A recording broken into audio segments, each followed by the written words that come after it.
For Ryan seeing as the next time we talk to him, he will be seeing that. I have nothing to say to him. Ryan Reynolds is out here proving that Hollywood's favorite wisecracking superhero might just be a real-life supervillain. Our man went absolutely ballistic after Fox News dragged him for allegedly firing a makeup artist. Because apparently, if Ryan can't have flawless contour, nobody can.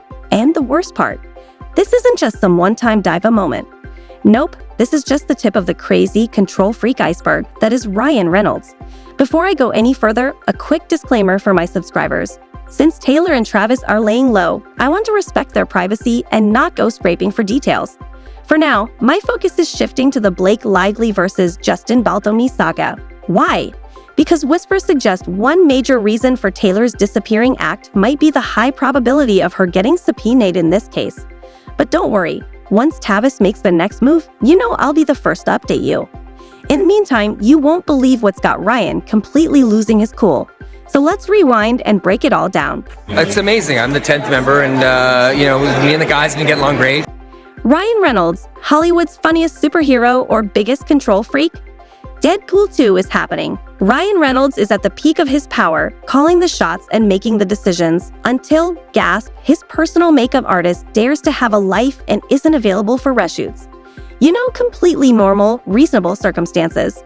But instead of handling it like a professional, or, hiring one of the thousands of other highly skilled makeup artists in Hollywood, our boy Ryan allegedly activated full Hollywood tyrant mode. Rumor has it, he gave the artist an ultimatum. Come back now, or you'll never work in Hollywood again. Excuse me, who died and made Deadpool the supreme overlord of the entertainment industry? This man is out here acting like he personally signs every Hollywood paycheck, throwing career-ending threats over a makeup emergency. Imagine having an ego so inflated that you think someone's entire livelihood should be destroyed because you didn't get your favorite setting powder. And here's the wild part. Even Fox execs, who are no strangers to power moves and questionable decisions, were reportedly annoyed by his antics. But guess what? Ryan had so much control over the movie that they had no choice but to just let him have his meltdown. Bro basically hijacked the entire production because he wanted his preferred blush shade. Let that sink in, and the real kicker? This isn't even some shocking, out-of-character moment. It's just how he operates.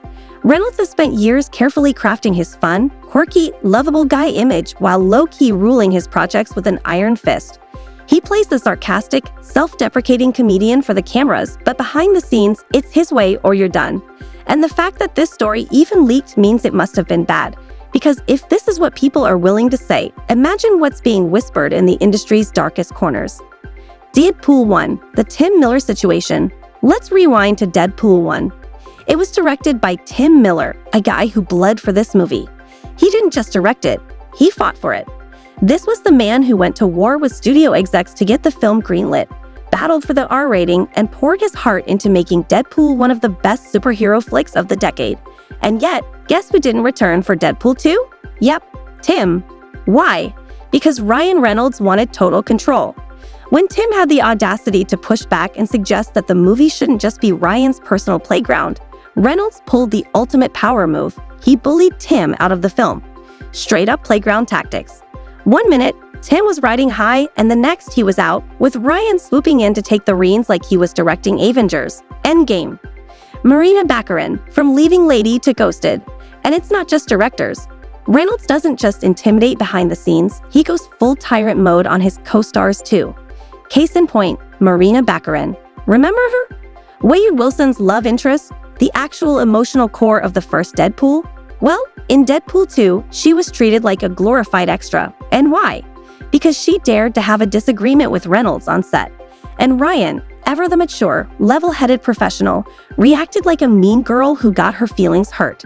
Instead of dealing with it like an adult, he basically iced her out. Marina went from leading lady to barely there, and it wasn't just in the movie. He actively kept her out of press events, promo tours, and interviews, acting like she didn't exist. The level of pettiness? Legendary. At this point, it's becoming clear Ryan Reynolds may play the fun, goofy anti-hero on screen, but behind the scenes, he's running the show with an iron grip. And if this is what's making it out into the public, Just imagine what's still lurking behind Hollywood's closed doors. Have any idea what it's like to be in a Will Ferrell Christmas movie? Instead, they're getting a musical from two guys with questionable... Let's not forget, Marina Baccarin wasn't just some background character in Deadpool. She was crucial to the movie's success. Her character was the heart of the story, grounding all the chaos with real emotional weight. But in Deadpool 2, she was shoved to the sidelines with a storyline so weak. It was basically non-existent. And for what? Because Ryan decided she didn't fit into his vision anymore? If this is how he treats the people who helped make his movies a success, imagine what he's like with people he doesn't like. The whole Hollywood nice guy act is looking real shaky right now. But wait, there's more. Because when it comes to Ryan Reynolds' on-set behavior, the receipts just keep piling up. Enter TJ Miller, the sidekick who got sidelined. TJ Miller, aka Weasel, aka the comic relief of Deadpool, has his own messy Hollywood history. Let's be real, he's not exactly a saint. But if even he is coming forward to say that Ryan was too much, you know things were bad. According to TJ, working with Ryan wasn't just difficult. It was straight up miserable, and not in a playful back-and-forth banter kind of way. Nope. Ryan allegedly went out of his way to humiliate TJ in front of the crew. And we're not talking about some friendly roasting between co-stars. TJ claims Ryan would belittle him, make actual cruel remarks, and loudly remind him, in front of everyone, that he was just a side character in the Ryan Reynolds show. Imagine signing up to be the goofy sidekick, thinking you're part of something fun, only to end up getting bullied by Deadpool himself. And the worst part? This wasn't some isolated bad day on set. TJ made it clear. This was a pattern. It happened so often that he vowed to never work with Ryan again because the environment was that toxic. And look, TJ Miller isn't the most credible guy in Hollywood. He's got his own share of controversies. But that's what makes this even wilder. If he's saying Ryan was too much, how bad was it really? Hollywood loves to sweep these things under the rug. But at this point, the rug is starting to look real lumpy. Rebecca Ferguson, another clue in the puzzle? And let's not forget Rebecca Ferguson. She didn't drop any names when spilling the tea about an absolute nightmare of a co-star she endured while filming Life. But let's play detective for a second. Her co-stars, Ryan Reynolds and Jake Gyllenhaal. And since Jake is out here minding his business, staying unproblematic as ever, all signs point straight to Ryan. At this point, the funny guy mask is slipping. The question is, how many more stories are out there, just waiting to be told? Talking about our movie. 4 hours did you just break the fourth wall? I was trying to What was protect that? you, Ryan. Who were you married to? Where were you born? Boston. Wikipedia. Did you not see the behind the scenes?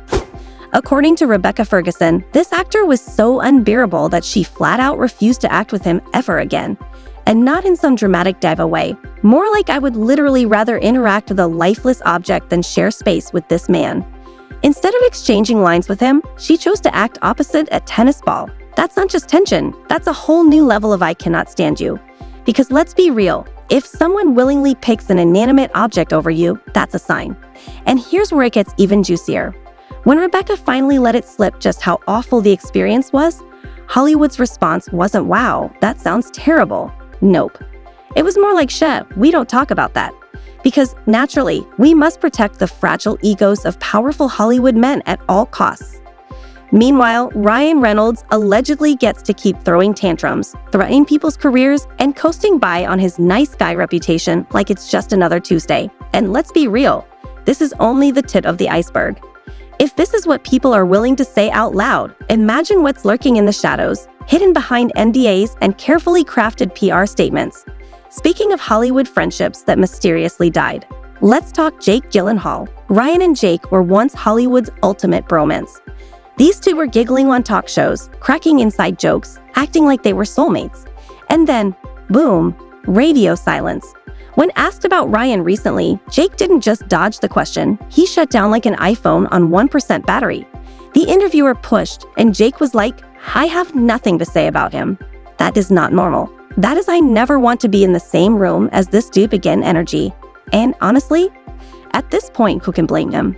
Because the illusion of Ryan Reynolds as Hollywood's quirky, lovable, self-aware king is completely shattered.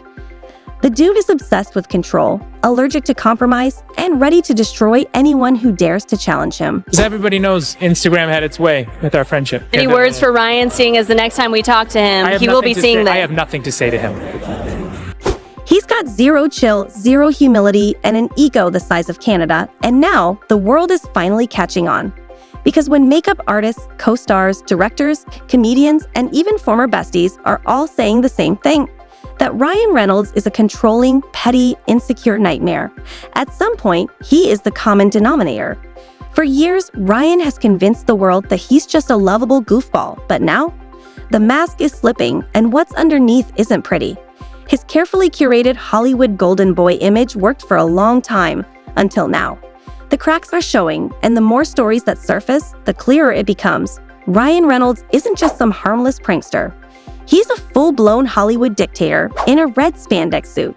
That's all for this video, folks. See you next time.